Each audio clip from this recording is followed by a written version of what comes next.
Welcome back, everybody, to another deep dive. Always exciting. Yeah, so today we're going to be going through Hosea chapter 2, verse 2. Okay. This is a kind of an interesting one. Very much so. Yeah. A lot to unpack there. Yeah, it is. For those who may not be familiar, maybe you can give us a little bit of context around it. Sure, yeah. So this is the book of the prophet Hosea, and he is instructed by God to marry a woman named Gomer. And Gomer is, I guess you could say, known for being promiscuous. Right. And so this becomes a metaphor for God's relationship with Israel. With Israel. Yeah. Okay, so let's just jump right into this verse here. Okay. It says, tell her to quit dressing like a whore, displaying her breasts for sale. Wow. I mean, right off the bat, pretty strong imagery there, right?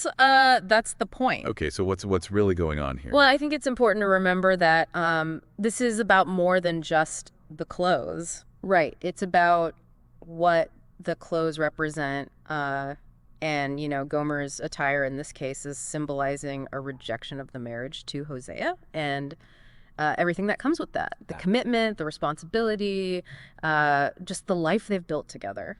So she's searching for something. Mm-hmm. Is that what's going on? Yeah, I mean, her choice to, dress this way really speaks volumes about her inner turmoil, her dissatisfaction with the life that Hosea has provided. Right. And this outward display, it's a symptom of a deeper issue. Which is? It's that yearning for validation outside of her marriage. Interesting. She's seeking fulfillment in a way that ultimately undermines their whole relationship. Yeah, and I know in some of the source material that we looked at, there's even mention of kind of like emotional and spiritual nakedness as well. Absolutely. So it's like she's exposing herself in a way that goes even deeper than just the physical. It does. It goes much deeper. And this is where I think we see the parallel to ancient Israel's behavior. Okay. Just like Gomer, they were constantly seeking fulfillment outside of their covenant relationship with God. It's kind of crazy to think about. It is. Like they were literally blessed with God's provision. Right. God was taking care of them, providing for them, protecting them, and yet they still felt this need to look elsewhere for fulfillment. And turn to idols. Idols. They turned to idols, hoping for quick fixes to their problems. Like what kind of things? Well, they wanted better crops. Oh, they wanted more wealth. They wanted military victories. Yeah. All these things that they thought. Very material. Material, very temporal, very worldly things. And they did this despite having a covenant with God, Yeah. Sacred promise of love and faithfulness.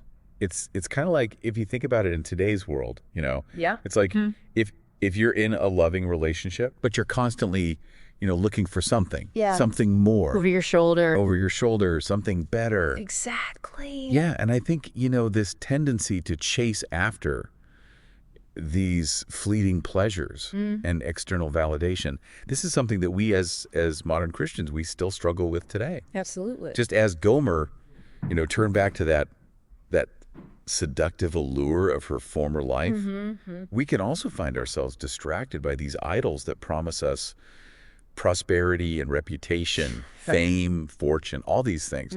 And it might seem appealing on the surface. It does. But it can never really satisfy, right? Yeah, it can't. It can't satisfy those deep longings of our hearts. It can't. And it's almost like we're all susceptible to this dressing for attention phenomenon. Yes. And it's not always literal. Right. It could be through our appearance, or maybe it's through our accomplishment. Maybe it's our online persona. Right. We crave that validation. We want to be seen. We want to be admired. Yeah. And sometimes we just lose sight of what truly matters. We do. In the process. Uh-huh. And I think that's really the danger here, right? It is. This illusion of devotion while pursuing self-centered goals. Yeah. We can be so caught up. It's easy to get caught up in that pursuit of worldly success. Yeah. And just forget that, our ultimate purpose is to live in right relationship with God. Right. And that's really what it comes down to. It is. And it's like we can be doing all the right things on the outside, right? We can be involved in our churches. Yeah. Maybe even donating, volunteering our time. Sponsoring others. But if our heart isn't aligned with God's will, right? If our actions are motivated by this desire for recognition, rather than genuine love for Him, That's where the problem comes in. Yeah. If our heart isn't in the right place, If our heart's not in the right place, then what's the point? it misses the mark. It misses the mark. It does. Yeah, and I Yeah. really think that that's something that all of us need to consider. Absolutely. You know, are we just dressing for attention? Yeah. You know, are we trying to impress the world? Yeah. Or are we trying to please God? Right. And that's a question we're going to have to continue to unpack. I think so. Yeah, there's more to dive into here. There's a lot more to dive into. Mhm. Yeah, we've covered a lot of ground, but there's still so much more to explore. I agree. Yeah, it's really fascinating to me how, you know, this ancient text, this Hosea 2.2, can speak so directly to our modern struggles. It really is. And you know, you mentioned this idea of idols earlier. It's easy to, you know, when we think of idols, we think of those physical statues, you know, Like the golden calf. Yeah. from ancient times. But how do we see this? How does that play out in our lives today? Yeah, I mean, I think it's helpful to think of an idol as anything that we put before God. Anything that we rely on for our security, our happiness, our sense of worth. So not necessarily a physical thing. It can be. It can be. It can be, but it can also be, you know, in Gomer's case, it was the allure of her former life, Right. the attention, the affirmation that she craved. But for us, it could be anything. It could be anything. Yeah, like what?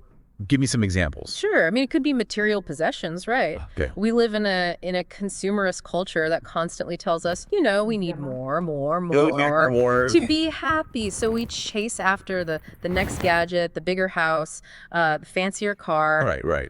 thinking that these things will bring us fulfillment. But that's just stuff, right? Yeah, it's not just stuff though, right? Okay. It can also be our achievements, Okay. our careers, our social status, our accomplishments. So like very much kind of like the world's definition of success. Yeah, that striving, you know, Okay. that need to climb the ladder, to gain recognition.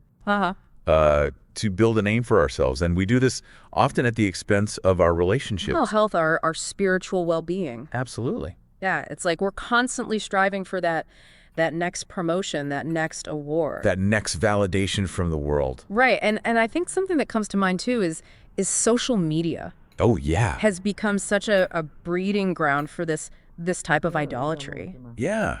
I mean, think about it. It's almost like we're dressing for attention, but in the digital realm, right? Absolutely. We're curating these online personas, Yeah. showcasing only the most flattering aspects of our lives. Right. We want to get those likes. We want the likes, we want the followers, Yeah, followers. as a measure of our worth. Right, and the danger there is we start to believe the hype. We do, yeah. Yeah. We start thinking this online persona is who we really are. Yeah, we get addicted to that validation, that dopamine hit, Of each notification, and we lose sight of our true selves. who God created us to be. Yeah, and in the process, we neglect our relationship with God. We do. It's like we're so busy chasing after these worldly idols Yeah. that we forget about the one who truly loves us.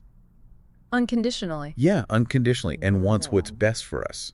That's the heart of it, you know? Yeah. When we prioritize these idols, these false sources of fulfillment. It's almost like we're saying to God, you're not enough. Yeah. I need these other things to make me happy. Yeah, it's like rejecting a lavish feast Wow. prepared by a loving host and opting for fast food instead.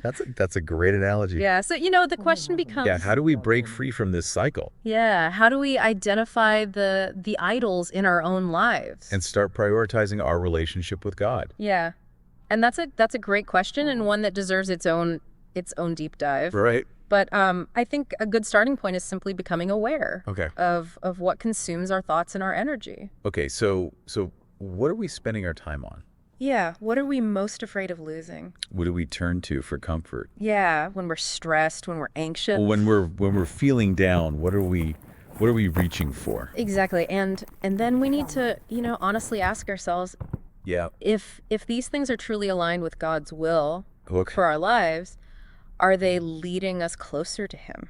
Or are they pulling us further away? Are they helping us to become the people He created us to be? It's a challenging question, It is. but an important one. But an important one, it's like holding up a mirror to our hearts. And seeing what's reflected there. Exactly. Yeah. And sometimes what we see might surprise us. Yeah, we might discover that we've been giving our allegiance to things that we didn't even realize. We're idols, yeah. We're idols. It could be our work, It could be our hobbies. our relationships, even our good deeds, you know? Wow. Anything can become an idol if it takes precedence over our relationship with God.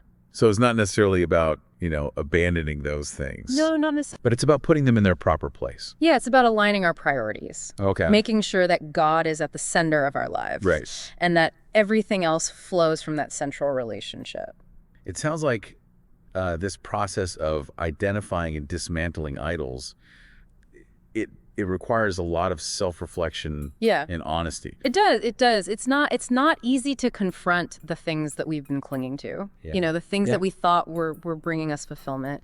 But it's a necessary step if we want to experience true freedom. And joy. And joy, absolutely. It's like we're shedding these costumes, the masks that we've been wearing to try to impress the world. And we're finally stepping into our true identities as beloved children of God. That's beautifully said. And that's where true fulfillment lies, not in the fleeting approval of the world, Right. but in the unconditional love and acceptance of our Heavenly Father. This is really resonating with me. It's like we've been given this glimpse behind the curtain, a deeper understanding of what it means to live a truly authentic life of faith. Yeah, I think this is just the tip of the iceberg. Yeah. There's so much more to explore here, so much more to uncover about the nature of idolatry and the path to true freedom. I agree, and I'm curious to hear more about the practical steps that we can take to break free from these idols and cultivate that deeper relationship with God. Yeah, that's where we'll pick up in the next segment. Okay. We'll delve into some specific strategies for identifying and dismantling idols in our own lives, and we'll explore how to reorient our hearts towards God. The source of true fulfillment. The source of true fulfillment, exactly. It's amazing to me how a verse from the book of Hosea can still be so relevant thousands of years later. Yeah, I mean, it really is. We may not be living in ancient Israel, Right. but we face so many of the same temptations, Right. the same struggles with idolatry. It's a testament to the enduring power of Scripture Absolutely. and its ability to speak to the human heart across time and culture. Yeah, we all share this fundamental need for connection, Yeah. for belonging, for a sense of purpose, and when those needs aren't met in healthy ways, Right. we can easily fall into that trap of seeking fulfillment in things that can't truly satisfy us. It's almost like we're trying to fill a void, within ourselves with external things, possessions, achievements, Validation from others. validation from others. Yeah. But it's a never-ending cycle, isn't it? It is. It's like trying to quench your thirst with salt water. Right. It only makes you thirstier. Right. True fulfillment can only be found in a deep and abiding relationship with God. With God, the source of all love and joy and peace. Yeah, exactly. So how do we break free from this cycle of idolatry? Yeah, I think the first step is just acknowledging that Right. that we have a problem. Okay. We need to be honest with ourselves Right. about the things that we're prioritizing over God. So what are those things that consume our thoughts? Yeah. What are we most afraid of losing? What are we turning to for comfort? When we're stressed, when we're anxious, and once we've identified those things, Right. we can start to examine them more closely. Are they truly aligned with God's will for our lives? Are they helping us to grow spiritually? Yeah. Are they hindering our progress? It sounds like a lot of introspection. It is. A lot of looking inward. Yeah. But it's necessary work if we want to experience true freedom. Okay. Think of it like decluttering your home, Okay. You have to go through your belongings. Right. And decide what to keep, what to donate, what to throw away. Okay, so it's kind of like we're doing the same thing, but with our hearts. Exactly. Okay. We need to examine the things that we're holding on to in our hearts and decide what's truly valuable and what needs to be let go of.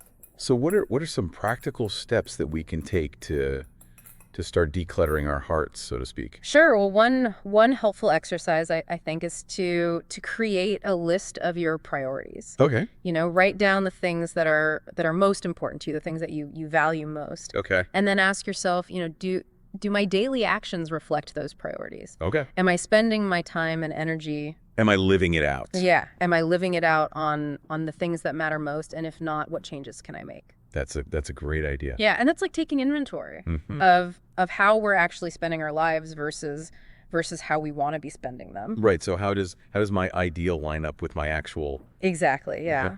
Another helpful strategy, I think, is to find a trusted friend or mentor who can help you to hold yourself accountable. So like an accountability partner. Yeah, an accountability partner. You know, share your struggles with idolatry with them. Okay. Ask them to pray for you and encourage you in your journey. And it's much easier to break free from these unhealthy patterns when we've got that support from others. When we've got people in our corner walking alongside us. Yeah, I think that's so important because it's easy to feel isolated It is. in our struggles. Absolutely.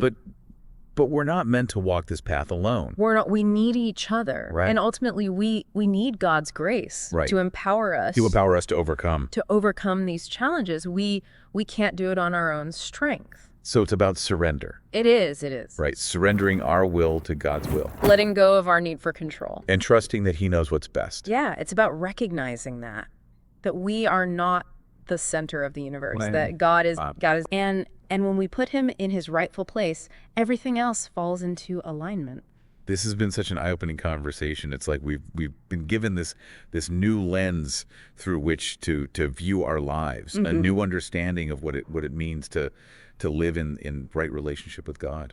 I'm so glad to hear that, and I hope this deep dive has encouraged you to examine your own heart. Yeah, To seek deeper intimacy with God. absolutely. Remember, true fulfillment is not found in chasing after the fleeting pleasures of this world, Right. but in surrendering to the one who created you and loves you unconditionally. That's a powerful message to end on. Thank you. Thank you for joining us on this deep dive It's been a pleasure. into Hosea 2.2. Absolutely. We hope you've been challenged, encouraged Inspired. to examine your own heart and to seek that deeper intimacy with God. Yes. And until next time, may you be filled with his love, his grace, and his transforming power. Amen to that.